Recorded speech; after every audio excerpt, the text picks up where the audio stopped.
Don't start the party without us. Over. Copy that. Modern Warfare 3 made a huge splash at this year's E3, showcasing an amazing underwater SEAL mission that ended in a daring, high-stakes bit of submarine sabotage and a full-throttle getaway. We spoke with Robert Bowling from Infinity Ward and Glenn Schofield from Sledgehammer Games to find out what fans can expect from Modern Warfare 3. Now we asked what it was like to bring the talents of Infinity Ward and Sledgehammer Games together to create the game. In the beginning, there was a little bit of a competition, and that competition was healthy.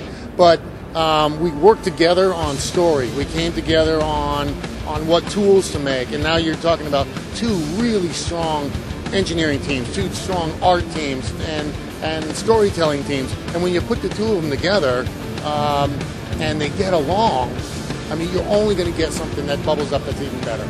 Teaming up with Sledgehammer, they had their personality coming in that really complemented what we were doing already in the Modern Warfare franchise, And then it's great to see eye to eye on certain things that are just core design philosophies, like maintaining that 60 frames per second, because that is what builds Call of Duty cinematic moments.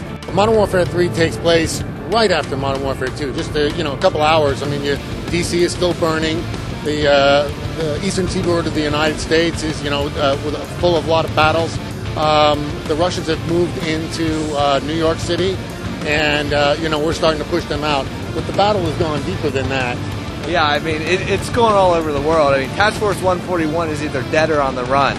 The mission we showed at the Microsoft press conference actually takes place after the Manhattan mission, Black Tuesday, where you're fighting through the streets of Manhattan trying to get to the harbor. And there, that people have seen that online. We're bringing in dual scope system. With dual scope allows you to, engage guys on a close to medium range with that close optic, the EOTech, the red dot, whatever you're going to do, and then flip of the left D-pad, throw up your ACOG or your magnifying scope, and start engaging those guys further away. The other things that we showed in the New York level was the XM25, which is a grenade launcher, which is just being used right now out in the field.